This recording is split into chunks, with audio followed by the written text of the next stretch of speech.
1 Samuel, chapter 18. Now when he had finished speaking to Saul, the soul of Jonathan was knit to the soul of David, and Jonathan loved him as his own soul. Saul took him that day, and would not let him go home to his father's house any more. Then Jonathan and David made a covenant, because he loved him as his own soul. And Jonathan took off the robe that was on him, and gave it to David, with his armor, even to his sword, and his bow, and his belt. So David went out wherever Saul sent him, and behaved wisely.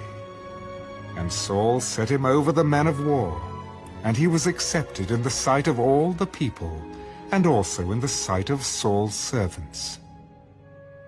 Now it had happened, as they were coming home, when David was returning from the slaughter of the Philistine, that the women had come out of all the cities of Israel, singing and dancing to meet King Saul, with tambourines, with joy, and with musical instruments. So the women sang as they danced, and said, Saul has slain his thousands, and David his 10,000s. Then Saul was very angry, and the saying displeased him. They have ascribed to David 10,000s, and to me they have ascribed only thousands. Now what more can he have but the kingdom? So Saul eyed David from that day forward. And it happened on the next day that the distressing spirit from God came upon Saul, and he prophesied inside the house. So David played music with his hand, as at other times. But there was a spear in Saul's hand, and Saul cast the spear, for he said, I will pin David to the wall. But David escaped his presence twice. Now Saul was afraid of David, because the Lord was with him, but had departed from Saul. Therefore Saul removed him from his presence, and made him his captain over 1,000. And he went out and came in before the people. And David behaved wisely in all his ways, and the Lord was with him. Therefore, when Saul saw that he behaved very wisely, he was afraid of him. But all Israel and Judah loved David, because he went out and came in before them. Then Saul said to David, Here is my older daughter, Merab. I will give her to you as a wife. Only be valiant for me, and fight the Lord's battles.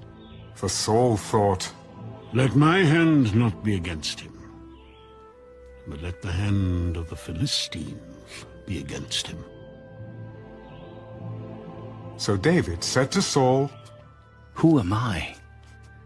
And what is my life or my father's family in Israel, that I should be son-in-law to the king? But it happened at the time when Merab, Saul's daughter, should have been given to David, that she was given to Adriel the Meholathite as a wife. Now Michal, Saul's daughter, loved David, and they told Saul, and the thing pleased him. So Saul said, I will give her to him, that she may be a snare to him, and that the hand of the Philistines may be against him. Therefore Saul said to David a second time, You shall be my son-in-law today. And Saul commanded his servants, Communicate with David secretly and say, Look, the king has delight in you, and all his servants love you. Now therefore, become the king's son-in-law. So Saul's servants spoke those words in the hearing of David. And David said, Does it seem to you a light thing to be a king's son-in-law, seeing I am a poor and lightly esteemed man? And the servants of Saul told him, In this manner David spoke. Thus you shall say to David, The king does not desire any dowry, but 100 foreskins of the Philistines to take vengeance on the king's enemies. But Saul thought to make David fall by the hand of the Philistines. So when his servants told David these words, it pleased David well to become the king's son-in-law. Now the days had not expired. Therefore David arose and went, he and his men, and killed 200 men of the Philistines. And David brought their foreskins, and they gave them in full count to the king, that he might become the king's son-in-law. Then Saul gave him Michal, his daughter, as a wife. Thus Saul saw, and knew that the Lord was with David, and that Michal, Saul's daughter, loved him. And Saul was still more afraid of David. So Saul became David's enemy continually. Then the princes of the Philistines went out to war.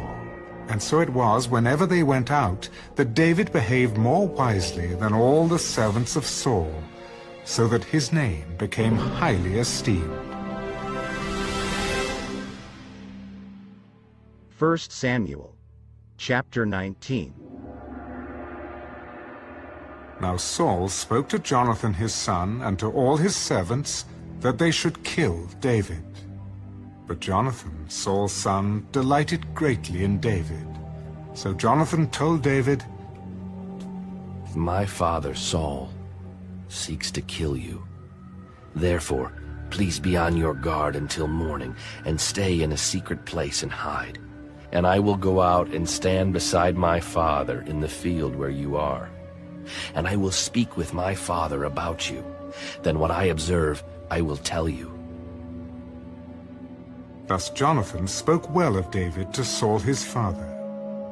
Let not the king sin against his servant, against David, because he has not sinned against you, and because his works have been very good toward you. For he took his life in his hands and killed the Philistine, and the Lord brought about a great deliverance for all Israel.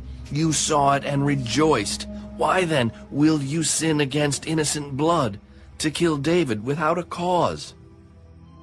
So Saul heeded the voice of Jonathan, and Saul swore, As the Lord lives, he shall not be killed. Then Jonathan called David, and Jonathan told him all these things. So Jonathan brought David to Saul, and he was in his presence as in times past.